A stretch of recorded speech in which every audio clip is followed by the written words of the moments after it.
Hour, and I'm going to be calling the regular session of the Delaware County Board of Supervisors into session. Please take the roll. Supervisor Starkey. Here. Supervisor Howard. Supervisor Borges. Here. Supervisor Short. I'm here. Chair Wilson. Here. At this moment, I'll just take a moment of reflection to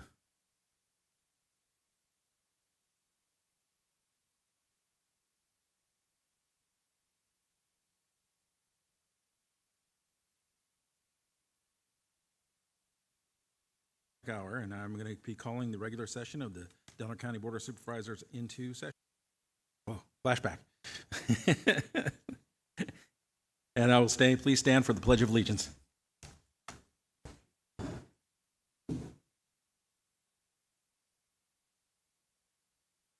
Pledge allegiance to the flag of the United States of America, to the republic which stands one nation, under God, indivisible, liberty and justice.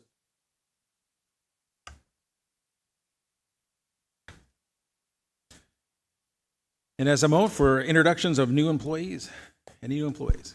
Yes, Chair, we have the Director of Health and Human Services here. Yay.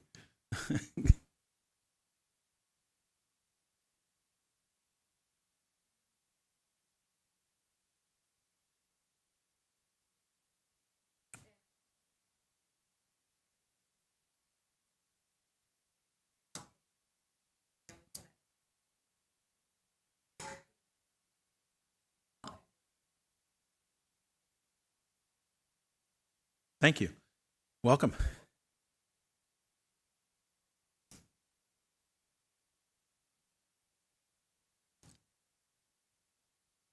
All right.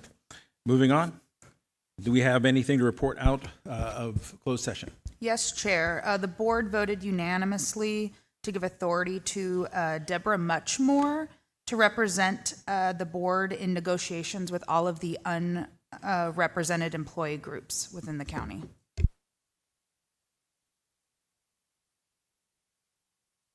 At this time, we will have the chair request any deletions, corrections, additions of the board members of the agenda at this time. In order to add an item to the agenda, the matter must come before the attention of the county subsequent to the proposed agenda, and the matter requires action before the next regular meeting of the Board of Supervisors. We do have one item which is being pulled by by the Department of Health and Human Services. That's number 3 from the consent agenda. That will be removed in consideration.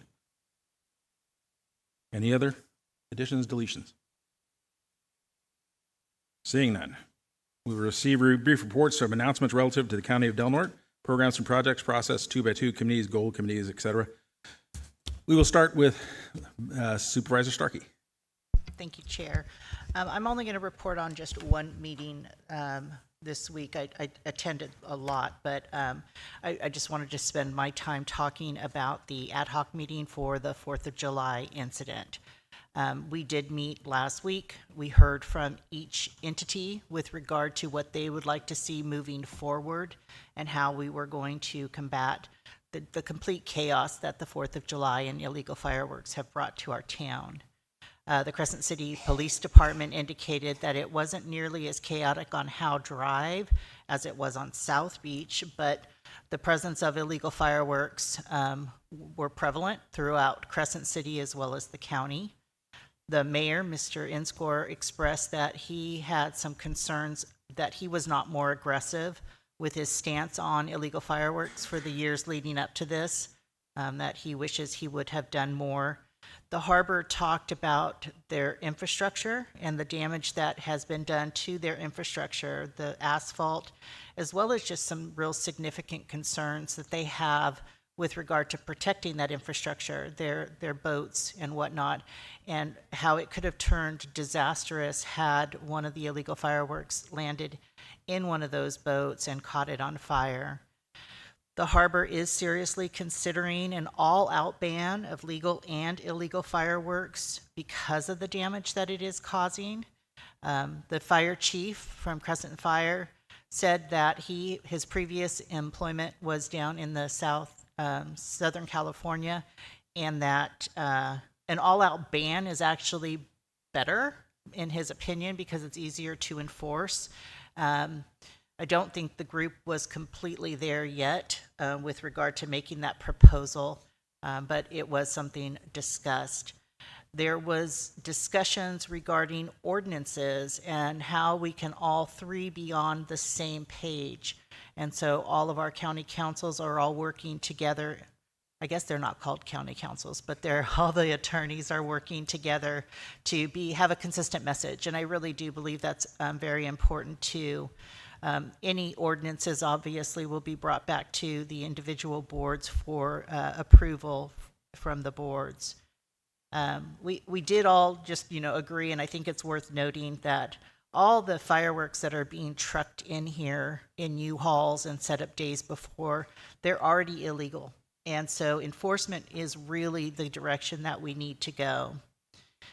We did talk about jurisdictional issues. Given places like South Beach, which is really a patchwork of landowners, there are, some is owned by the state, some is private, some is CDFWs, some is county. So we really kind of needed to understand that land and who is owning it so that we know who is actually responsible jurisdictionally. The sheriff has already reached out to various state agencies and asked for assistance with next year's enforcement. That would include CHP, CAL FIRE, state parks, that sort of thing, in order to be able to have the enforcement that's necessary. A subcommittee was formed to begin discussing a media campaign, basically just to do the education to the public.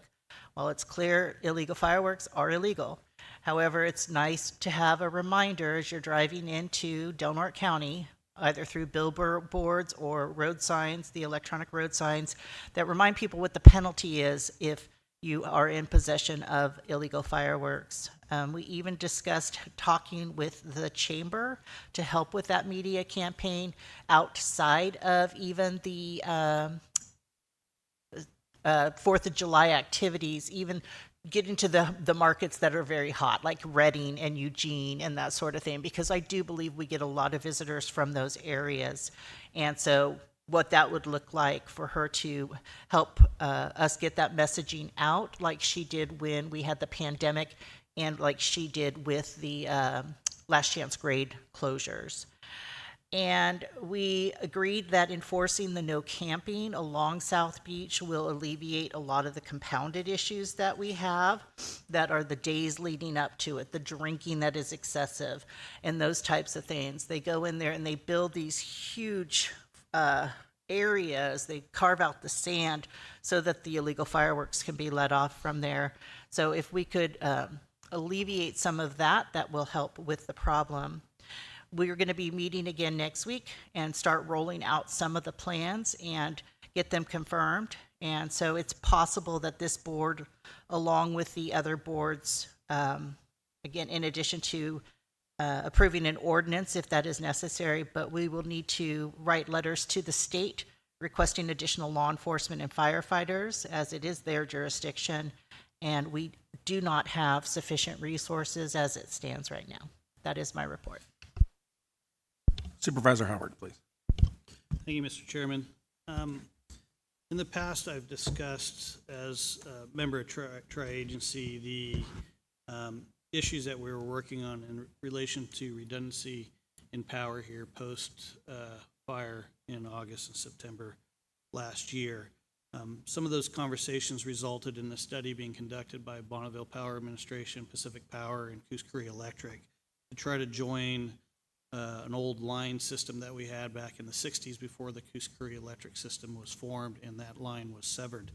The study has been completed and has been completed now for 3 months, but in conversations with PAC Power, they have been reluctant to release the study, and my hope is once we have a chance to follow up with some of their executive staff, we could figure out what that reluctancy may be.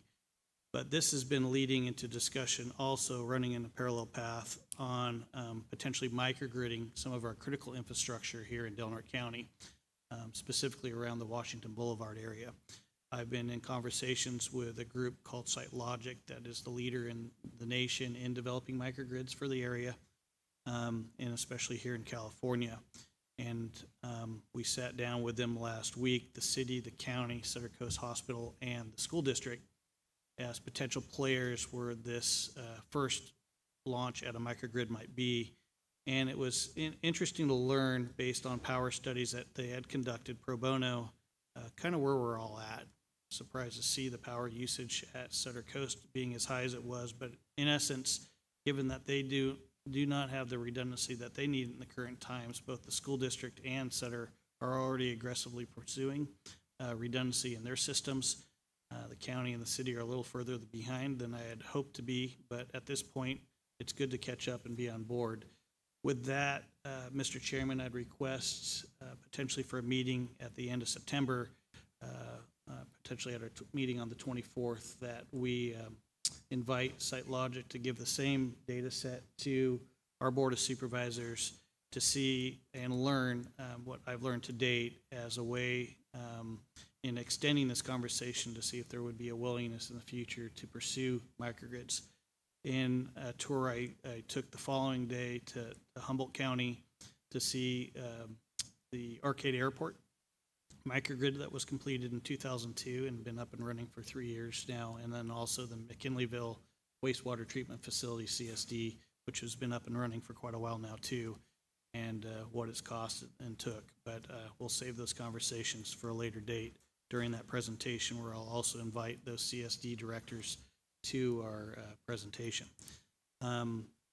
Also tomorrow, of interest, being hosted by CSAC, there'll be a televised presentation from Ricardo Lara, our insurance commissioner, for this fire discussion that we've been having now for well over a year. There'll be some new information presented. If you haven't received that email yet and like to go, I could push that to you so you could register for that. In addition, attended some of the budget hearings taking place, and also a Natural Resources Goals Committee meeting. And lastly, I'm also going to request for some time in October a meeting with Brianna Sullivan and her team from the North Coast Regional Water Quality Control Board to present to our board about the waste discharge permit order that is being developed right now for lily bulbs. I think it would be good for us to learn about the processes taking place with that waste discharge order development to see if the board would want to have any input into that process. And that's the end of my report, Mr. Chairman. Thank you. Supervisor Short. Thank you, Mr. Chairman.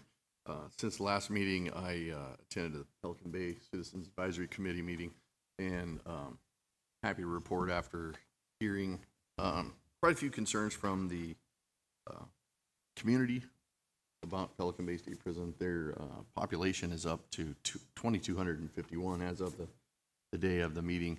It's quite a bit better than where it had been in the past, down at around 1,400. Back when I started there in the mid-90s, it was up around 3,300, but we were just stuffed full at that point. So 2,251 is great news to me. Had a discussion with the warden and the chief there about their minimum security facility. They've opened it back up. There's 192 inmates being housed there now. Still, legislation that really hasn't changed as far as criminal justice goes. So very, very few of those inmates are qualified to work off reservation. I was hoping to have a conversation about at least filling our firehouse and possibly getting a work crew going, but there's so incredibly few inmates that can be classified such as to, they call it ORWD, off reservation work detail. There's very, very few of those inmates. So while we will hope that more will show up so we can have a decent conversation in that regard, we'll keep an eye out for more of those inmates. I attended with Mr. Chairman, attended our Economic Development Technical Advisory Committee meeting. Of course, you guys know we will be working on a feasibility report for a economic advisor position here in the county. We hope to have that report to you by the end of November, approximately. So we'll be working on that. Also attended the fireworks meeting that Supervisor Starkey spoke of, so I won't belabor that anymore. And I just wanted to thank the department heads who participated in budget discussions that we had. I know we still have a few more to do tomorrow, but I want to just thank those department heads for participating in those. I know it was valuable for me. I learned quite a bit about how our county works. So with that, that is my report. Supervisor Borges. Myself attended the committee meeting for economic development. In regards to that, I've had meetings with various local NGOs as well as Chamber, Elk Valley Rancheria, as well as with the school supervisor, Harris, on various issues on whether or not they would be willing to engage in the process that is necessary. Without those components, any economic development is absolutely inconsequential. Without our schools getting involved, without our colleges getting involved, we cannot have workforce development. Without our city and county looking towards housing and the needs that come along with economic development and having jobs, you have to have people that have reasonable housing that can accommodate and be available for them. There is a lot of housing development being done currently within the city as well as in the county. And so we look forward to addressing some of these issues as we go forward, as well as where we'll be looking at some of the issues as to what are the job needs, where are the jobs available, what are the skill sets that are required, and how can we better train our high school and college so that they meet the needs of what is being offered here locally, and how do we better coordinate those things so hopefully we can develop a program where from the moment, if you're halfway through your senior year, hopefully you will have a workforce plan already developed for you. You'll be training, whether it's nursing, whether it's government, whether it's forestry, whether it's ag, whether it's fishing, that you'll have a path that'll be laid out for you, and we will help develop those skills necessary for you to be successful in whatever your chosen work path or career path can be, so that hopefully when you graduate, you already have a job option for you to go into. And so as we look at what are the needs and how do we better address those and identify those, that's part of what we'll be looking at in economic development. And we are reaching out to looking how can we best meet those goals and needs, whether that is in-house or whether that is contracting with providers outside of us, and also looking at where it is being done very successfully. Humboldt has a very successful economic development. Mendocino County is working on theirs, as well as a Sonoma-Mendocino joint committee on economic development that is very successful. So we don't have to reinvent the wheel, but we can look at where it is being done well, where it is being done successful, and how we can emulate what is being done here for Del Norte County. And so with that, we will go into our, our closed consent agenda. Do we have any public comment on consent agenda? And that is going to be minus item number 3. That has been removed from the consent agenda. Is there any public comment on consent?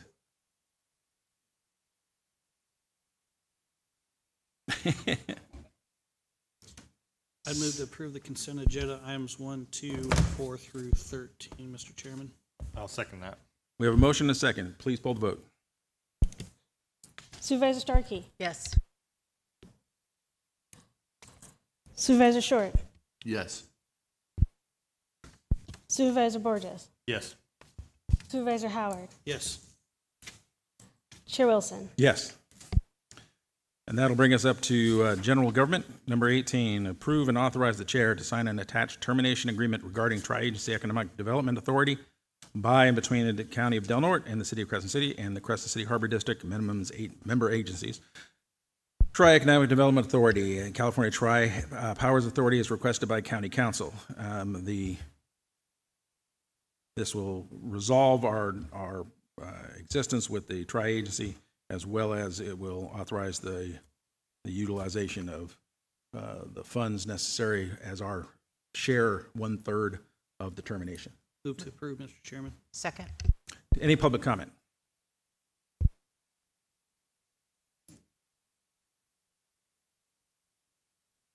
the charges you see probably won't be quite finished yet, so I don't know if that makes a difference in what you vote on today, because I still have to put a motion in to receive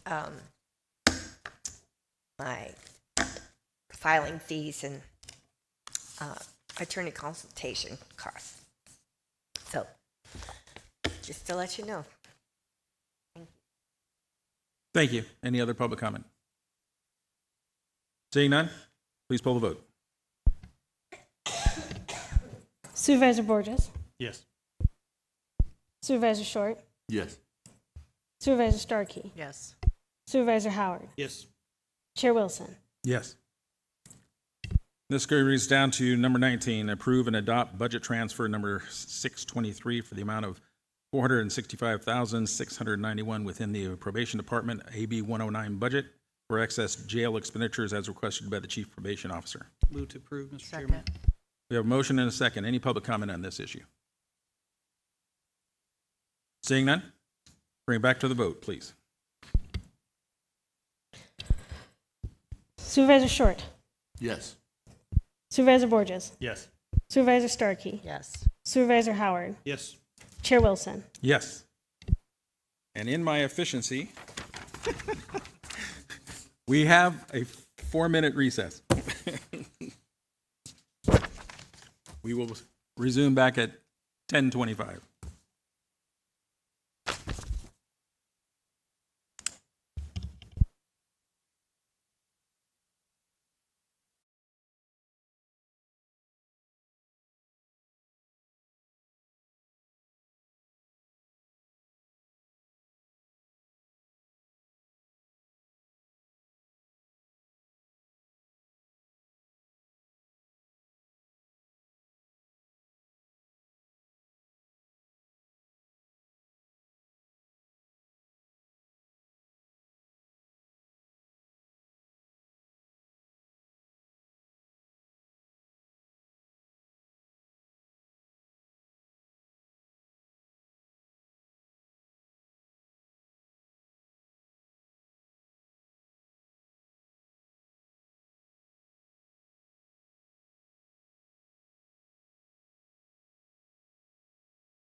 the Delaware County Board of Supervisors, and we wish to welcome you here.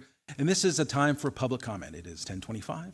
If you have any public comment to make on any item not on the current agenda, if you are addressing the board on regarding a matter listed on the agenda, you may be asked to hold your comments until the board takes up that matter. And please limit your comments to 3 minutes. Thank you. I'll be quick. This is PJ Estlund. I just want to thank everyone who participated in the first 2 days of the budget workshop.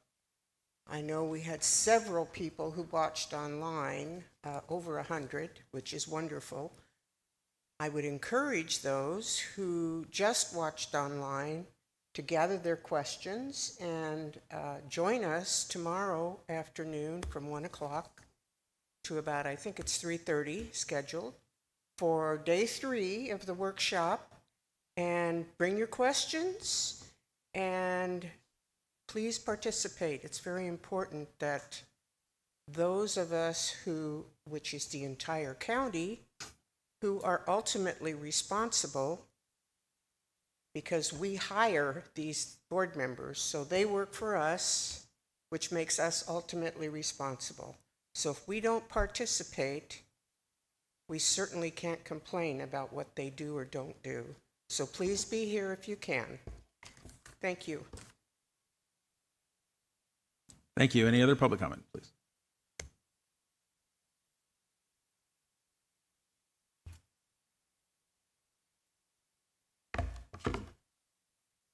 Good morning. My name is Mark. I'm just passing through. I have a message for you, if I may. Goes like this. God bless Ruby. Ruby is a friend of mine. She's there for me all the time. They say, leave her alone. She's good enough. But I say, she's a diamond in the rough. So shoot this messenger and his cry, because this is where I want to die. I was, please don't shoot the messenger. Passing through, slipped on some rocks. May I approach? You can hand it to our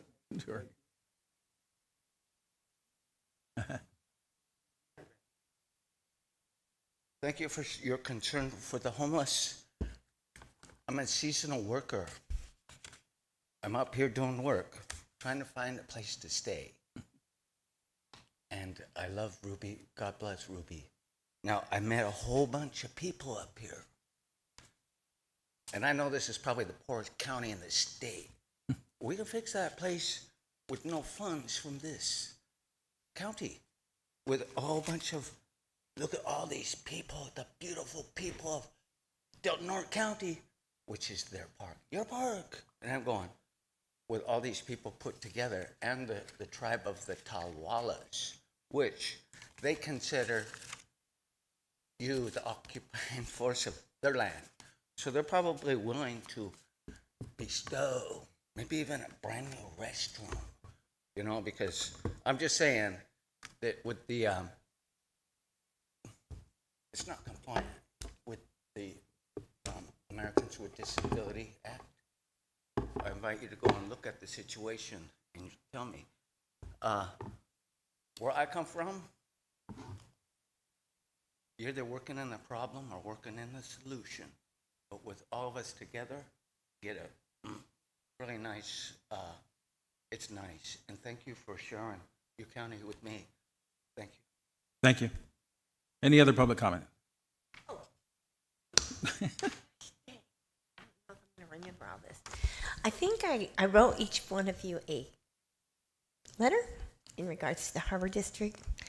I'm really concerned about it because I guess the harbor master thinks he's going to be able to borrow money for the next 3 years to keep it afloat, just to pay their employees. And I think what's going to happen is the county's going to end up having to take over.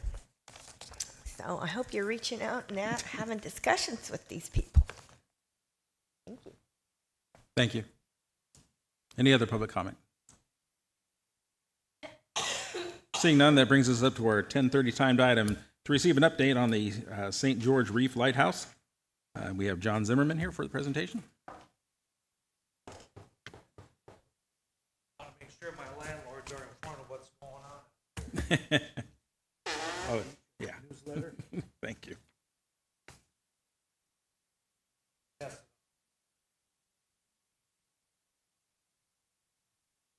I have 4 items I want to go over, but before I begin, I want to acknowledge Tony Self. She has been a big help since I took over the job as president when Guy Towers passed away, and she has been instrumental in helping us with the lease, with waivers, any number of things, and couldn't have done it without her. So anyone that thinks government employees don't always do what they are supposed to do, she does above and beyond. So I really want to acknowledge her. Anyway, the first item is the update on the society's activities out at the lighthouse. We went out Memorial Day weekend and brought 91 people out to the lighthouse to see it. It is Del Norte's pint-sized Alcatraz, and it's really fun to watch the people when they go out and see the lighthouse and admire it. That brings, over the course of the last year, since last Labor Day, that we have brought out a total of 329 people out at the lighthouse. And with those people comes money, and if you figure maybe $200 a person spending in the local community, that comes out to about $65,000. So I think our activities out there is a positive for the county of Del Norte. Two, our board is very robust. We've got some new board members, and we've been working on our Facebook page, our web page, our internet presence, and also been on the radio doing lectures to the local community clubs and so forth to get our word out. And we also are being publicized in the Lighthouse Digest, which is a magazine that is all around the world that is subscribed to, that brings attention to both Battery Point and St. George View Lighthouse with our articles, and also the United States Lighthouse Society's publication, The Keeper's Log. We have articles going in there as well. Going forward, our work, we're working on some grants. I just got off the phone before I came in here with the consultant that we hired last year with the grant money that you gave us, which was put to use hiring him part of it. And he's writing us a report, and based on that report that he's going to give us, we are going to be applying for grants for capital improvements to the lighthouse. And he has a number of connections, and he's going to be working with us to point us to the people that we should be asking for money from. Third, we're looking at other future funding, and we're hoping that maybe I can talk one of you into being kind of a liaison for us. I mean, I have no idea what government agencies, the feds or the state or otherwise, who to talk to, or I mean, we're willing to do the legwork if we have someone that can point us to who we should talk to in regards to money. I mean, it's going to be a multi-million-dollar project, and any one grant's not going to take care of the total price tag. So any help from any one of you, we have board meetings every month. We'd be happy to have any one of you, or all of you, or actually all of you, to come to the board meeting and hear what we're doing, and any help you can give us would be greatly appreciated. And if you have a few bucks extra in your coffers at the end of the year, we wouldn't turn that down either. So that's about all that I have to tell you. We are going to have a Labor Day. We were going to have a Labor Day tour. It turned out that we had to cancel it because of transportation issues. We weren't able to get a helicopter company lined up, unfortunately. But Dan Bratton, who runs the ambulance service, air ambulance service, he's been nice enough to supply a plane, and we're going to be able to bring the people that are coming from back east. 22 people are coming from back east to see St. George and Battery Point. We're going to be able to get them a ride to see the lighthouse from the air anyway. Can't land on it with a plane. It's just a little bit short of a landing strip. But anyway, he's going to help us out with that. And they'll be here, 22 people, for a couple of 3 days, and they'll be spending money in the county. So that's all to the good. Have you any questions? I'm just curious about how did these 22 people get in contact and decide to make this a part of their trip? Well, we've been writing articles, or I should say I've been writing articles that are in the United States Lighthouse Society publication about the lighthouse. And the lighthouse community, I wouldn't say everybody knows everybody, but everybody knows everybody. So, you know, you just network like any other organization, whether you're, you know, a triathlon or, you know, stamp club or whatever it happens to be. Everybody kind of networks together and works on promoting each other and so forth. Jen Lewis, who runs the Point Cabrillo Lighthouse down in Fort Bragg, she's now an advisor to our board, and she's an administrator down there, but she also happened to know one of the volunteers at the U.S. Lighthouse Society, and they called me up and they did an hour podcast on St. George. They interviewed me on the phone. So it all, you know, it all works out. So, but anyway, please consider one of you maybe helping us out as a liaison or, you know, for advisory capacity. I mean, you know, we take anything we can get that way. Thank you. Supervisor Howard? Yeah, we have a little bit of time. Sure. We have you scheduled till 10:45. So I would like to ask you what the capital improvements, you have $1 million, $1.2 million in capital improvements. What are the capital improvements? Well, okay, I'll give you three right off the bat. Sanitation out there, as you know, when the lighthouse is operation, everything went into the ocean, and probably legally we could still get away with that, but all the piping's rusted through. It's leaks. It's a mess. We want to replace all the piping. We want to be able to treat the effluent out there and either bring it back or treat it in such a way where we can safely dump it into the ocean. I want to be ahead of the game with any government agency, so they don't call us up one day and say, we're shutting you down because of this, this, and this. We want to make sure we have a plan in place, which actually we do. We have and I don't have the figures here. I should have brought them, but it was between 10 and 12,000 for, you know, holding tanks and treatment equipment out there in order to, you know, bring it up to standard where we would be able to deal with it out there in such a way that it would be okay with the feds. Second thing is the electrical system. It's very crude out there. The light itself is solar powered, but the rest of it we run off generator. We have a generator in the engine room, and we plug into the grid, and we illuminate the building that way for lighting and so forth.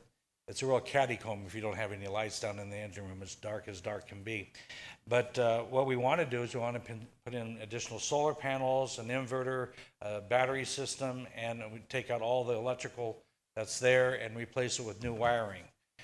That's in and around 10 grand. Third thing is water catchment. Historically, the caisson that the lighthouse rests on, there's a gutter that's built into the granite around it where you collected all the water, went into a 77,000 gallon cistern below the engine room, and they used that for when they had steam out there. They used steam for whistles and so forth. And what we want to do is we want to upgrade the water catchment where, because of our infrequency of going out there, we're going to catch the water up at the very top of the lighthouse where the dome and the catwalk up there, the widows walk up there. And we're gonna run the water down through the floors down into the engine room, and we'll have filtration systems on the way in order to catch that water and make it potable to drink, and then, you know, occasional showers with and that type of thing. That's roughly 10 or 12,000. I think I calculated the whole thing to be around 35,000, and we would do all the work, but the money end of it, for the materials, we need to raise. And by the way, the local stores here have been great. I mean, Home Depot has made contributions for us to go out and shop with them, and Ace Hardware has done the same thing. But you know, you can only go to the well so many times. It's a small town. All these local merchants need to make a profit, and we can't be going back to them constantly and expecting them to give us more and more money or materials. So, Thank you. you bet. Appreciate your time. I have one more question for you. And looking at your booklet that you gave us, it looks like we just missed out on being able to get into a raffle for a 2-night stay. Are you planning on doing that again next season? Okay. Yeah. Can you tell us about that? Well, if stay? you're a supervisor, we give you a paintbrush and a chipper, and you go to work. No, what we're going to do is you go out as a kind of an honorary member. Although, by the way, anyone that goes out there becomes a member. If they buy a ticket to go out to the lighthouse, they get a membership. But what we're going to do is they go out. It's roughing it. It's camping, but they go out, sleeping bag, cot, whatever, and they get 3 squares, and they get a ride back so they don't have to swim. And if they want to work with the crew, that's great. We'd love to have them. And if they just want to enjoy the view, they can do that too. That's basically what the raffle does. And we raised a couple $1,000 for the raffle. So It's great working vacations, what it sounds like. yeah. Okay. Can't beat the view. Can't That's beat true. the view. That is true. Okay, thank you That's so it very for me. much. Yeah, thank you.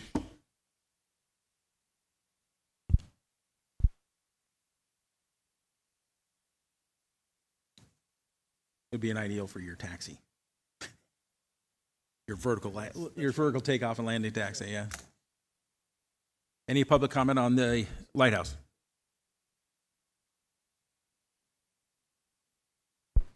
PJ again. I just want to thank all the people at St. George. I was involved when I lived here the first time from 88 to 98, and I worked with Guy Powers. He was wonderful, and the people that have taken over for him have been so dedicated. I call her the Lady of the Light, and as part of the historical societies and the St. George group, I just can't thank these people enough for how they have captured and cared for, retained the history of Del Norte County. This is a very, very unusual place. I mean, we're pretty isolated, not as much as we were in the 1800s, but we're still very, very isolated. And it's just that the few people who have lived here, and I mean few, we're less than 30,000 people in this county, and there's been times when it was probably less than 5,000 people. And they have pulled together and brought together a beautiful history of this county, and it's so important that we treasure it, we maintain it, and we bring others to it. So, thank you very much. Thank you.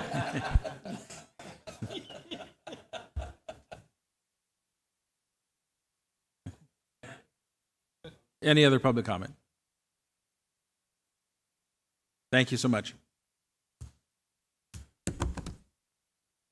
We have a 10:45 timed item. Lonnie, if you want to come up, get ready, kind of stretch this out a little bit.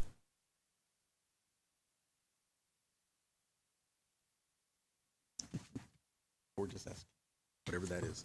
I'll burn the last minute by saying I'm not actually presenting. My team, led by Assistant Chief Anderson, is going to be telling you about our Youth Opportunity Center. And with that, Thank you.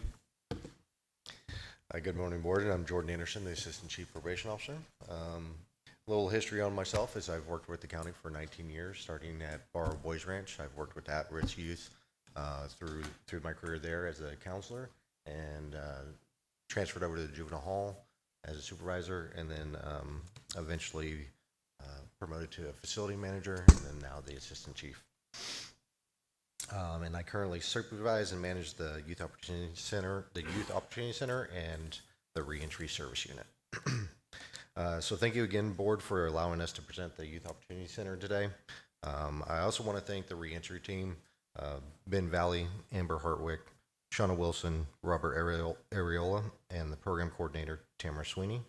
Although I'm presenting today, they are the backbone of this program and do the hard work every day, trying to make a difference in young people's lives.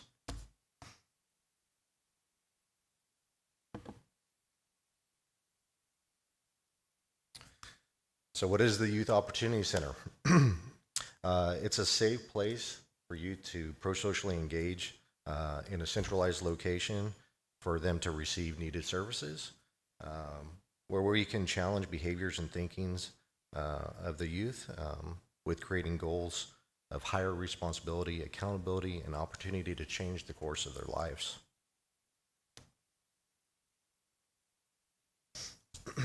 We do that with, first and foremost, building a strong, positive relationship and rapport with the youth and their families. We work closely with them to assess and identify their strengths and their weaknesses as we develop their case plan. And over the next 6 months, we continue to work closely with them to redirect or reassess their needs and of the youth and make any necessary changes as they move through the program. So we can't do this alone. When we don't do it alone, some of our community partners are here. We need our community partners and our volunteers to partner with us to work with these youth.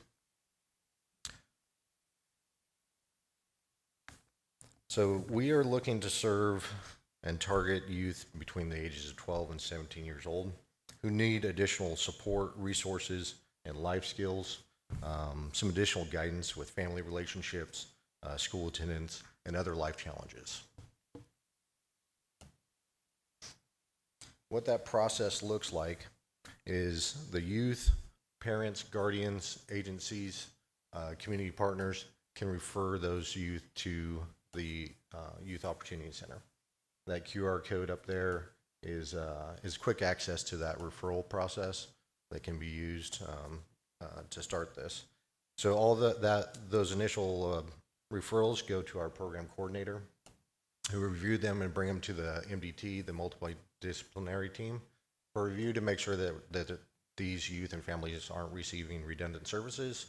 And then ultimately, if they're deemed eligible and appropriate, they continue that process with the Youth Opportunity Center.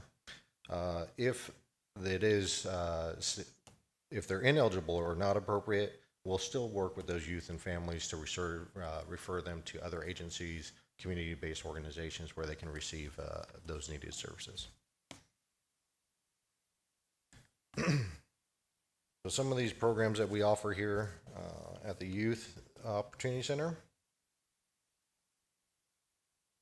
So we have our Forward Thinking Journaling series, which is a cognitive-based series that uses evidence-based practices and strategies to assist youth involved in making positive changes to their thoughts, feelings, and behaviors. They use that, applying that information presented in the journaling to their own lives to help achieve their goals for responsible living. Some of the life skills that we're looking at offering as well is like financial literacy, meal preparation, personal hygiene, laundry. Our Check It Club is offered by North Coast Red Crisis, and that's about establishing healthy boundaries in relationships.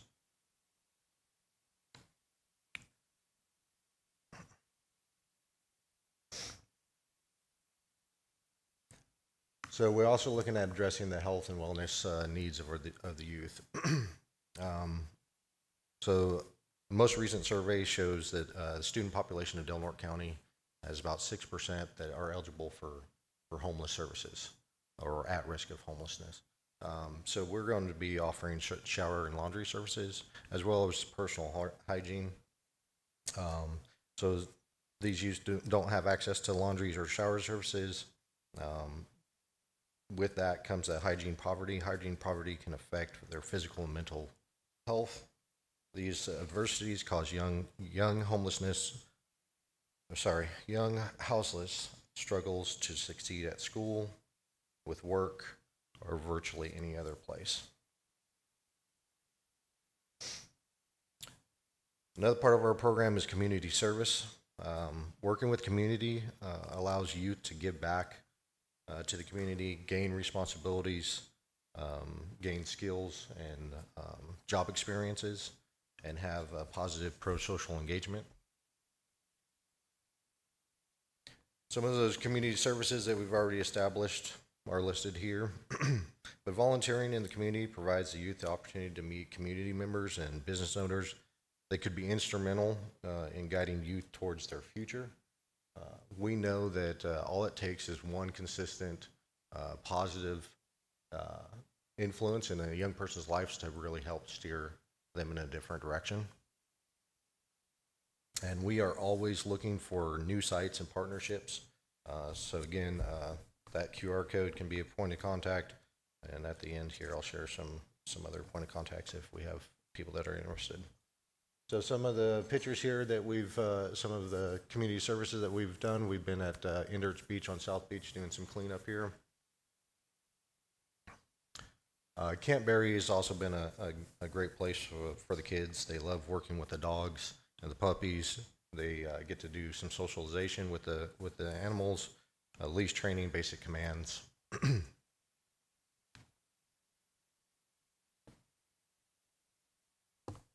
Another great one here is our Adamedium House.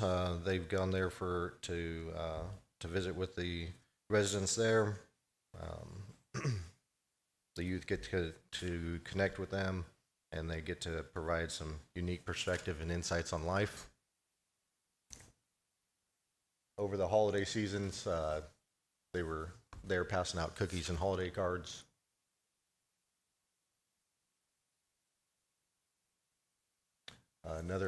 We were involved with the plant and seed exchange at the fairgrounds. Good chance to play some bingo and again some more holiday cards there. So we've been making some modifications to the facilities, and this will give you guys a kind of brief insight to some of the changes that we've made here. Here in our lobby, we've been able to change out some seatings and include some backpack lockers and cell phone lockers.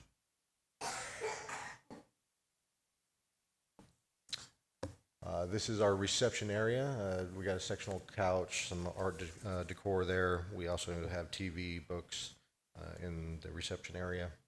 This is where the youth would kind of check in before they go on to going into their community service or going into a group that's being held in the facility.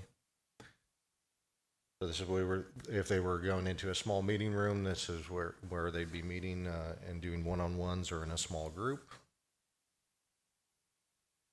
Our recreation room, we've included a PS4 there, game to host game nights, art and art supplies, a reading room, kind of a larger recreation room for slightly larger groups.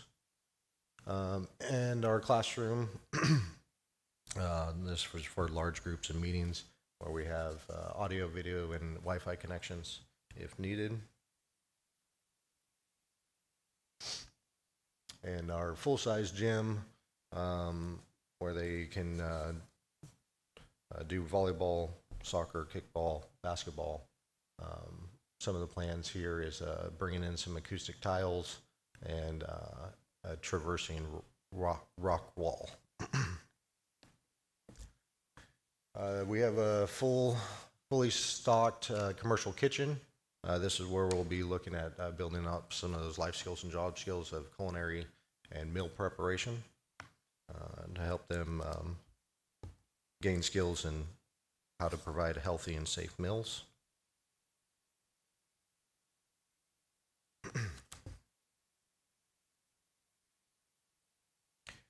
So moving forward, and we want to continue building with our community-based organizations, continue trying to reach out for volunteers that create a space for our youth. We're in the works of creating our, getting our Paxton Patterson instructor on board, which is like construction vocational skill building. And some of the places that you might have seen us already and where we plan to be are school sites. We've been there at the end of last school year, and we'll be there again as we reach out and partner with our schools. Wellness Summit, Water Safety Day. We have plans here to be in the trunk or treat of 2024 as well. Here's our contact information for, again, that QR code for the referral process, our email there, and phone number for any community-based organizations or volunteers that are interested to partnering with us, and our address. That concludes our presentation today. Do we have any questions or comments? Just one question is, what is your current load as far as individuals being funneled into the YOC? Total, we're right about 20 currently, and that's being built out. So as we've gained some momentum in that and adding a few youth that have wanting to receive services there, and we continue to try to reach out and gain more there. Who are your community partners?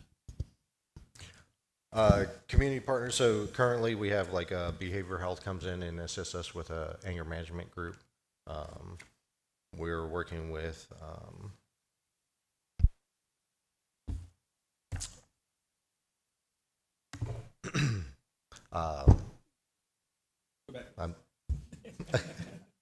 yeah, let me, oops. Number 5. There we go. All right, so at a glance, here's some of our community partners. The reason I asked this rhetorically, wanted to go into a little deeper. Like, for instance, take one of the community partners. How are they supporting the efforts? For instance, Delaware County Office of Education, I see on there, CASA, Tolowa. How are those partners integrating into the program? Yeah, great question. So this is this program is like building the plane in flight. So these are partners that we've had initial conversations with about partnering us and how they can. So most recently, we're talking with like public health about providing a tobacco use prevention program there at the Youth Opportunity Center. Goals with that would be talking with our school district and school sites about if they are seeing a young person that's maybe vaping on school grounds, and how we can tie those two people and provide a localized resource so that the school has somewhere for those kids to address that issue and that need, and we can hopefully provide that in a centralized location. Delaware County is a very spread out in rural county, and so trying to provide those in a centralized local facility is going to help overcome some of those obstacles for those transportation issues that we see with our youth. No, I appreciate you not only expanding on that, but providing that example. Obviously, the youth vaping issue is quite extensive, especially at the high school. So if there's a resource and a partnership, which you described, that could be effective at curtailing some of that activity, that would be outstanding. So I appreciate you expanding on that a little bit more. Yeah, and that's definitely a need of our community. Current data reflects that Delaware County youth are about twice as high for nicotine use. And so that's something that we definitely see the need in our community and want to address. So the school district has homeless youth services, and it's ran by Pam Wilder over off of I don't know. Yeah, It's- the Epic Center. Yeah. Mhm, yes. How are your services different, and are we doing duplicative services, or are we working in partnership with them? So far, the conversations that we've had with her is to partnership. So she helps with the care closet, and she's shown interest in to help establish that care closet there at the Youth Opportunity Center. Specifically, from what I understand, so a lot of the clothing resources that she has are gauged much to a younger population. So we'll be trying to gear our care closet to that 12 to 17 young adult population. Okay, yeah, 'cause we're not a big enough community to have a lot of duplicative services. So I was just curious, are we working in tandem with them to provide something a little bit more unique than what they're already providing? It sounds like you are. Yes, and so she has multiple care closets. Those care closets are, I believe, at every school site. So we'll just be another additional site and resource. Okay, perfect. And then, I've had this concern, I'm going to always have this concern just based on my 30 years of training in this area, but when you have justice-involved youth, and then you have self-referrals or parental referrals, how are you separating those two out? Are you combining them in the resources within the programming that you're doing? Well, safety always has to be addressed with specific needs, and so those needs, as they're being assessed for a specific individual, are going to be referred to a specific program. These youth are already in our community. They're already integrated into our schools, into our churches. They're working at the gas station or in the grocery stores. So all the groups are always supervised. There's always an Yeah, that's not staff my, member. my question really is, and there's just so much data on it, is that when you integrate a justice involved based on whatever varying risk level with a non-justice involved, you're actually doing more harm than good. So I'm just curious, when you guys approach this and there's referrals for non-justice involved, are you keeping them separate from the justice involved youth? It would depend on the program that they're being assessed and referred to. Okay. Thank you. We are at 11 o'clock.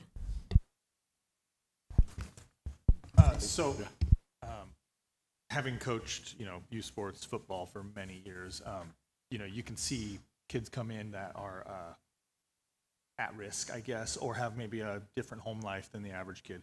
And by the end of, the football season, structure and the positive, role models being there, it's like a switch has turned in them. I mean, it's night and day comparison to when they started. But at the end of football season, they're kind of just left, and they go on to back to where they were or whatever. Have you thought of, or is there a way to become more involved with like the either the youth or the high school sports programs, and how can you incorporate that, and so they have a place to continue on after this? Yeah, that's a great question.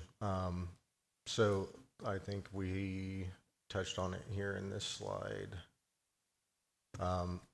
Some of the discussions and plans for future goals is looking at those sports teams, how to provide those after activity engagements. So that is something that we've been looking at, and again, trying to build that plane in flight. So having the kids here to have the programs and the kids at the same time. So How would you get that community? Because currently it's a referral type basis, but if there was somehow to have a presence that maybe they want to refer themselves. Yeah, absolutely. And the youth can start that process by referring themselves. Okay. Mm-hmm. Yeah, I was just curious, seeing that one of our partners was the art gallery there on 2nd Street. I was curious, how many volunteer groups or people come in and facilitate groups with kids or like art sessions or anything else? We have a pretty good group of people that come in and visit this? So with the 2nd Street, we helped set up a couple of their events, and they are interested in coming in and partnering with providing that art. We haven't nailed down exactly who or how many, but we would like to do that at least once a week and have somebody come in from that art gallery and provide some basic art instruction to our youth. Sure, yeah, I just noted that the art gallery was there. I just wondered if there was anybody else that was coming in and teaching the, like you mentioned the cooking classes. Is that an outside resource that comes in, or is it something that you guys do in-house? We're currently doing that in-house. Yeah, okay. Yeah. Thank you. Thank you. Thank you. Do we have any public comment? They're running out real quick. See no public comment? That'll bring us up to the 11 o'clock item, and then we have the California Climate Assessment, 5th California Climate Assessment, and Rosemary Sheriff. Thank you for the opportunity to talk to you. What I hope today is to give an introduction and then open up the opportunity to share, because I want to ultimately be a listener. I think the slides are coming up. Yeah, so my name's Rosemary Sheriff. I'm a professor at Cal Poly Humboldt. I've been a community member in the North Coast since 2009, and I'm native Californian. My kids are in the school system, so I just mentioned that to mention that I deeply care about this, in addition to being the lead, one of the leads on this this report for the North Coast. So California has put out climate change assessments, and I'm going to be pretty fast and brief. And the goal, and this is the 5th one, and the rollout should come in roughly January 2026. So we're in the process of developing it. And one of the points of these reports is to seek diverse expertise, including community, and what's happening on the ground. So that's why I'm here to talk to you about this. And so we want information from decision makers like yourself, but also community and other organizations, from local and tribal and other organizations. So just real quick, there's been a process, and what I'm here to talk about is the North Coast, the regional assessment, which includes 5 counties, and I'll get to that in a minute. And one of the components at the top there, if you want to look at the slide, is that public engagement and outreach, which is part of what I'm trying to do today. And then again, there are many different components of the California 5th Climate Assessment, but we are focused on the regional one for our region. So the regional synthesis reports, all their 9 regional reports, they all focus broadly on these 3 topics: natural and working lands and waters, built infrastructure, and then social and cultural systems. Now, of course, that looks different. The importance of those things are different in different regions and in different counties. So this is a map of the 9 regions, and so the orange up in the North Coast obviously is pretty large. So we have Del Norte, Humboldt, Trinity, Mendocino, and then part of Lake County as our region. So that's pretty broad if you think about the geography and the issues and concerns in those areas. Yes. Sorry if I didn't mention that. And I'm going fast because I only have 15 minutes or so, but I will be happy to follow up. Okay, I'll slow down a little bit, okay. So this is funded through, and there's not a lot of money, to be honest. It's just that there's support to develop the report. But it's an initiative through the Governor's Office of Research and, what do they call it? Research, and I'll remember it later, but it's through the Governor's Office. And so they have given us sort of these key themes, and our role for the North Coast is identify which key themes actually make the most sense to focus on, that have policy implications and hopefully money attached to that eventually to make changes. So I won't list all of these individual themes, but you can see there are climate-related events and trends, sea level rise, for example, drought, flood, wildfires. Some of these affect our region more than others, say, for example, contrasting in Southern California, and then natural, built, and social systems.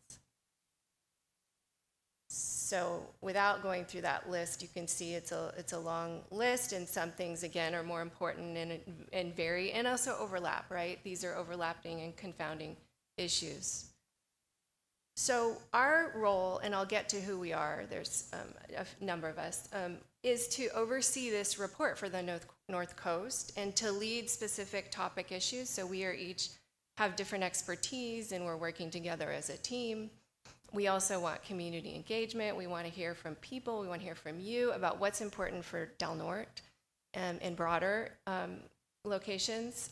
We are also coordinating other experts and authors and those people who want to give input, literally like verbally or written. We're open to that.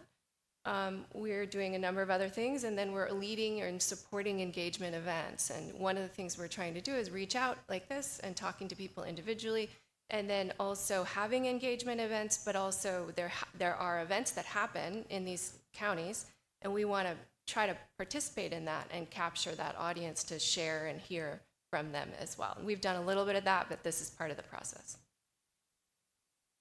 So there's the coordinating team, and you may not be able to read all the fine print, but Andrew Stubblefield and I are kind of the co-leads for this. We're both professors at Cal Poly Humboldt with different expertise, but we also have a broad range. So we represent in general, science, social science, indigenous knowledge, indigenous context, and so we are trying to reach very broadly and be a really collaborative group, and so far we're really excited. And I would say our region is the only one that has the level of coordination rather than just one or two people at the top. So you could reach out to any of us, and we meet every week about this, and we are continuing to work on different parts and then collectively work together. So I will come back to this, and then just a couple more things, and then I want to open it up. Again, I mentioned that the goal is input. And so I've talked to Dean Wilson, and I really appreciated that conversation. And we've talked to a few other supervisors in other counties, and we are continuing to reach out. We're reaching out to the tribes, and like I mentioned, in other ways. We get so much information, and the variability of what's important in one county, what's consistently important across the region, but also that importance of the variability is really key. And I am a geographer, so I take that very seriously, which is thinking about, the broad context, but also the diversity. So we have, we're taking input, individual meetings, going to events, trying to coordinate events when it makes sense. We have a survey and that we can send out, so I just, have a picture of that, but I'm not going to go through that. It touches on all of these different components, like what do we need to know?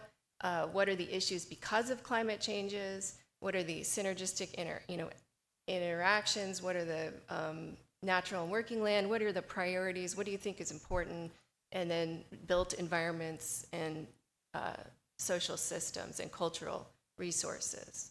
So that was pretty fast, but I just really want to open it up and leave it on the list of us, any of us you could reach out to. Some of you may know many people, Keith Parker, for example. I just want to thank you for your time. The conversation that we had, I thought was very valuable, just to relay information and get an exchange. I encourage anybody that has a vested interest in this topic, my fellow board members as well as others, to do that, to engage. Our conversation lasted well over an hour, and it was very informative, not only for me, but also trying to highlight the issues that Del Norte County has been dealing with, and what the impacts have been on multiple events that have, from our wildfires to our coastal erosion to impacts to our economy, as well as areas of our concern that we've been addressing for a long period of time. 199 corridor, the 101 corridor, the bridge, the tunnel that's now been determined to be put in to bypass the last chance grade. All those were issues that we had discussions on that were both informative to me, that your position as far as what you're hoping to get out of the study. And I encourage anybody that's listening, anybody that's here that really feels passionate about these issues, that has some information or specialty knowledge about some of the areas that we have. I know on the board, there's a lot of us that have really detailed information, whether it's about ag or the fishing industry or about, some of the impacts societally, the impacts that we have and the challenge that we face here in Del Norte County due to our economy are all issues that are impacted by this. And I thank you. Just if I can follow up on that, just as I mentioned, we meet as a group every week, and just yesterday we met, and I can tell you that the conversation that we did have has implications already for thinking about what we're putting in these different chapters. So we really want to encourage individuals and to reach out to us, because we are really taking this very seriously about input. And then another thing I may have mentioned, but may not have, is that if you have others you think that we should be talking to, or organizations, we really want to hear from you, because, I'm in Humboldt, I'm not in Del Norte, and so on, and, I'm not in Lake County. That's an issue too. So we're trying to reach as broadly as we can.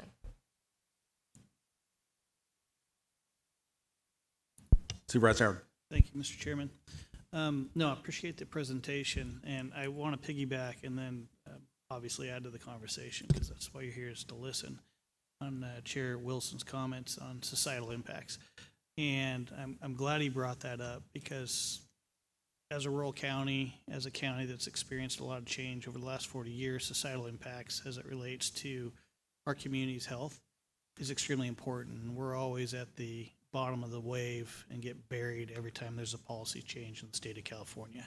And then we're left with the ramifications to our community, more importantly, the demographics, and creating pretty much a place of poverty and being at the bottom of the totem pole. So as policy is derived, especially from academics at in this case, Cal Poly, Humboldt, I always want to be in this position of communication and to have that open sounding board, because there's been a lot of policy that's been developed over the last several decades that has created what we now as Del Norters live with today. And there's not a lot of ways to march that back, but we know that we need to. And I'll give you an example, and I'm glad to see at the top of your group here, Andrew, just listening to Audrey Bentoncourt, Director of the California Department of Conservation, and the work that the Department of Conservation is now doing with really trying to address the fuels loads within our forests throughout the state of California. We know, based on data-driven results, that we're sitting in many of our forests at 400 plus stems per acre, where 100 years ago we're sitting at 40 stems per acre. We know there's a resource there, yet our public lands, 80% here in Del Norte, are locked up potentially in perpetuity from being able to use that resource to generate some economic impact here again to move forward. But that's just one of many examples of how we've lost ground through policy decisions that impact our socio-demographic here. Also wanted to bring up, as we move forward, farming in particular. We're trying to hang on to what we have left here, but we've got a lot of regulatory agencies in our backyard, in particular the North Coast Regional Water Quality Control Board, that sets parameters through policy throughout the state that come down through that policy from the California Water Board. In essence, a lot of what's moving right now with dairies, I'm employed by a dairy here, the last in Del Norte County, and it wasn't that way when I first moved here. But some of those policy decisions have made it very difficult, if not impossible, for dairymen to operate on the north coast of California. Yet we know the model that's essentially been developed from Marin County to the Oregon border through a more pasture-based management system, allowing the cows to be out with nature, not being in a confined space like they are in the majority of these confinement operations through the Central Valley, creates more of a climate neutral approach to farming, something that I don't see talked a lot about in essence within the state of California. I see a lot of policy regulatorily that's hurting those type of operations, and yet they should, as policymakers, as folks passing legislation, be supporting if we're going to allow farming to remain here in California, especially that type of dairying. So I'd in particular, as a resource-based economy, which we still are, would love to hear some of those conversations and have input with your organization around farming, around obviously our managed timberlands and our public lands and how that impacts us going forward. But our demographic can't stand much more policy changes and hope to sustain ourselves. So I caution the work that comes out of here and hope you reflect back on some of these statements, and I promise to work with you into the future to add any insight that I can after my 30 years in this community. Thank you. And if I could just briefly comment, because I really do want to be a listener. So I should clarify that we aren't making policy, but what we want to do, and we are not at all, but what we want to do is to put in those kinds of examples that point out the uniqueness, but also the importance of our region. So for example, in Northern California, we have more forests than in all of California, right? So, or, you know, the majority. And using your example of farming is a really important one. And again, that was a topic we were talking about yesterday, that we need more information about the agricultural components of things. So thank you for that. So I just want to emphasize that we want to implement a report that is useful that for policymakers to see our North Coast region. And just one more comment. We felt that the last report, the fourth one, who was written by people outside of our region, not to say they're not nice people, it was kind of ineffective in that way. I appreciate that. Thank you. And then unfortunately, that's one of the things that we've talked about. What we see is so much of the decision making, so much of the policy that's coming out of the state when it comes to regulation is based on issues that are far more relevant to the urban areas and the urban areas surrounding, and don't exist here and are not an issue here. Whether you're talking about water or air quality control, air quality, et cetera, they're not issues here. And yet the regulatory policies that are being drafted. So having the study, having that report helps us when we go forward to show the need or the lack of need on certain policy and regulation as they go forward. And that will help us quite a bit if it's, especially if it's addressed within this report. Thank you. Any other board member questions? Just one more comment that we want interaction all the way around, all the way through. So you're informing what this report will include, but then we want, if you're interested in giving feedback on drafts or writing components or just providing that doesn't really represent what we were trying to say, then we want that level of feedback. So. And I want to reach out. I think it's October 22nd. Is that NCRP here? So October 22nd, we will have North Coast Resource Partnership, I think it is. We'll be hosting our meeting here in Delaware County, and so that is a great organization dealing with this area specific to what you're exactly looking for, and all of the individuals that from local government as well as organizations that deal with resource management will be here, and it's a very important group to reach out if you haven't already done so. I encourage your attendance to that, and absolutely. I guarantee one of us or more will be there then. We would love to host you. So okay, thank you. That sounds great. Thank you so much for your time. Don't rush off just yet. Okay. I'm sorry, Joey. Just kidding. One more time.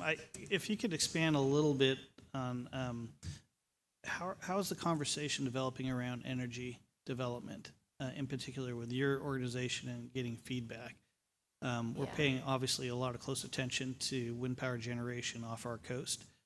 We know likely Elise will be put on to the block here in 2028, maybe 2027 at the earliest. We're watching Humboldt very closely. So I'm just curious how some of the discussions go. How is that feedback used once that input's given? Yeah. So I don't know if this is the right slide to put on, but energy is obviously a huge issue, and it varies throughout the region as to what the general issues are similar, but not all the same. We have some folks who are deeply involved in energy on our team, and that's not my area of expertise, so I'm just a listener in that area. But we also are seeking out your feedback or your input and others who are very involved in that the energy.